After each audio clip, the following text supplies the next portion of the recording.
Сәлеметсіздер ме? Мен дәрігер-кардиолог Гүлдана Жанәліқызымын. Жүрегіңіз кенеттен қатты соғып, кеудеңізден шығып кетердей сезілген кез болды ма? Кейде жүрек дүрсілдеп бір соққыны өткізіп жібергенде, немесе ретсіз соққандай болады. Мұндай кезде көп адам менде жүрек ауруы бар ма деп ойлап қалады.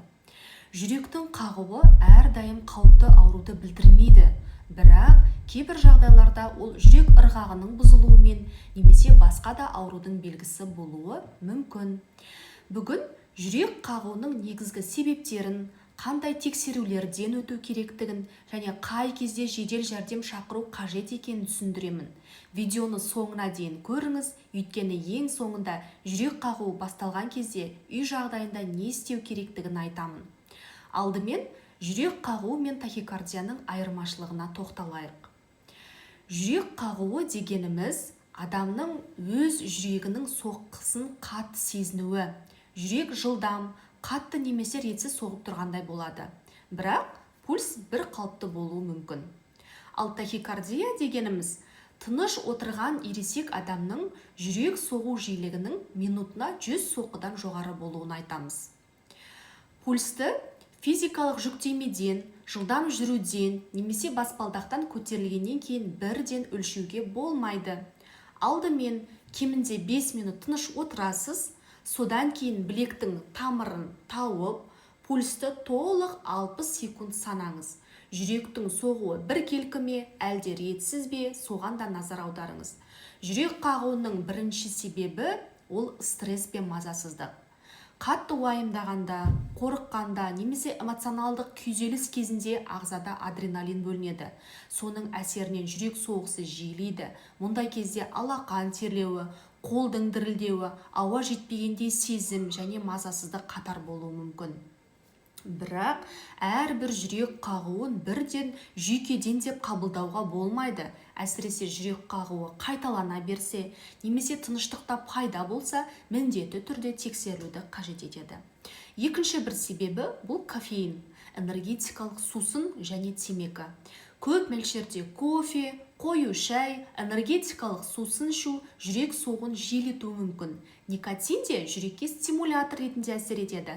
Кейбір адамдарда бір кесе кофенің өзі жүрек қағуын туғызады. Сондықтан жүрек қағуы мазаласа, бірнеше күн кофе мен энергетикалық сусынды тоқтатып, жағдайыңызды бақылап көріңіз. Энергетикалық сусындарды алкогольмен араластыру өте қауіпті. Үшінші бір себеп бұл ұйқының аздығы, шаршау және ағзадағы сұйықтықтың жетіспеуі. Түнде дұрыс ұйықтамау, шамадан тыс жұмыс істеу, ыстықта көп терлеу, құсу немесе іш өту кезінде ағзада сусызданады. Соның салдарынан пульс жиілеуі мүмкін. Мұндай жағдайда дем алып, су ішіп, пульс пен қан қысымын бақылау керек. Бірақ жүрек қағуымен бірге қатты әлсіздік, қан қысымының төмендеуі немесе естен тануға жақын жағдай болса, өз бетіңізше күтпей медициналық көмекке жүгініңіз. Төртінші бір себебі бұл дене қызуының көтерілуі, инфекция және ауырсыну. Тұмау, тамақтың қабынуы немесе басқа да инфекциялар кезінде дене қызуы көтеріліп, соған байланысты жүрек жиі соғуы мүмкін. Ауырсыну да пульсті жоғарылатады. Мұндай кезде тек пульсті төмендетуге тырыспай, оның негізгі себебін анықтап, сол ауруды емдеу қажет. Бесінші бір себебі қаназдық, яғни анемия. Гемоглобин төмендеген кезде тіндерде оттегі жеткізу қиындайды. Ағза оттегінің жетіспеуін толықтыру үшін жүректі жылдам соқтырады.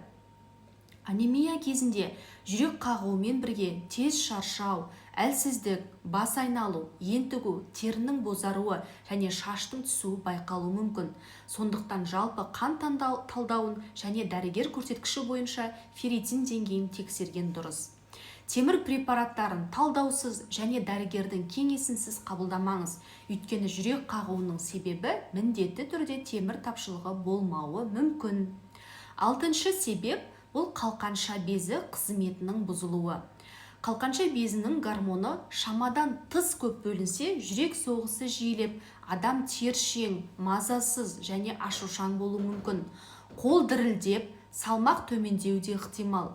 Мұндай белгілер болса, дәрігердің тағайындауымен ТТГ және қалқанша без гормондарын тексеру керек. Жетінші және ең маңызды себеп бұл жүрек ырғағының бұзылыстары. Оларға экстрасистолия, жүрекшелер фибрилляциясы, суправентрикулярлы тахикардия және басқа да аритмиялар жатады. Егер жүрек қағуы аяқ астынан басталып, пульс өте жиі немесе ретсіз болса және бірнеше минут ұзаққа созылса, оны міндетті түрде тексеру қажет. Кәдімгі электрокардиограмма жүрек қағуы болып тұрған сәтте түсірілсе, аритмияны анықтауға көмектеседі. Бірақ кейде ауруханаға барғанша, жедел жәрдем келгенше жүрек ритмі қалыпқа келіп жатады. Сол үшін холтер мониторингі тағайындалуы мүмкін. Ол жүрек ырғағын 24 сағат немесе одан әрі ұзақ уақыт тіркейді. Қажет болған жағдайда дәрігер эхокардиограмма, жалпы қан талдауы, электролиттер, қалқанша безінің гормондары, жалпы қан анализі, биохимиялық зерттеу әдістерін береді. Енді ең маңызды сұрақ: жүрек қағуы кезінде қашан жедел жәрдем шақыру керек? Егер жүрек қағуымен бірге кеуде тұсы ауырса немесе қысылса, ауа жетпей, қатты ентігу пайда болса, бас айналып, адам есінен танып қалса немесе талып қалатындай болса, қатты әлсіздік пен суық тер пайда болса, жүрек соғысы өте жиі болып, тыныштықта басылмаса, 103 немесе 112 номеріне хабарласыңыз. Мұндай жағдайда көлікті өзіңіз жүргізбеңіз және жағдайдың өздігінен өтіп кетуін күтпеңіз. Ал жүрек қағуы басталғанда үйде не істеуге болады? Біріншіден, физикалық жұмысты тоқтатып, отырыңыз немесе жатып демалыңыз. Екіншіден, пульс пен қан қысымын өлшеңіз. Жүрек соғуының жиілігін, біркелкі немесе ретсіз екенін және ұстаманың басталған уақытын жазып қойыңыз. Үшіншіден, баяу және қалыпты тыныс алуға тырысыңыз. Киім қысып тұрса, босатыңыз және бөлмені желдетіңіз. Төртіншіден, сол уақытта кофе, қою шай, энергетикалық сусын ішпеңіз және темекіні шекпеңіз. Бесіншіден, дәрігер бұрын арнайы тағайындалмаған болса, жүрекке арналған дәрілерді өз бетінше қабылдамаңыз. Әсіресе жүрек соғуын баяулататын дәрілер қан қысымын шамадан тыс түсіріп жіберуі мүмкін. Жүрек қағуы жиі қайталанса, ұзаққа созылса, тыныштықта немесе физикалық жүктеме кезінде пайда болса, кардиологқа қаралыңыз. Есте сақтаңыз, жүрек қағуы жеке диагноз емес, ол ағзадағы әртүрлі жағдайдың белгісі болуы мүмкін. Сондықтан тек пульсті төмендету емес, оның нақты себебін анықтау маңызды. Сізде жүрек қағуы болған ба? Сол кезде пульсіңіз қаншаға дейін көтерілді? Пікірге жазыңыз. Мен де сізге көмектесуге дайынмын. Егер бұл ақпарат пайдалы болса, видеоға лайк басыңыз, каналыма жазыңыз. Ал келесі видеода қан қысымын өлшеу кезінде адамдар жиі жіберетін қателіктер туралы айтып беремін. Деніңіз сау болсын.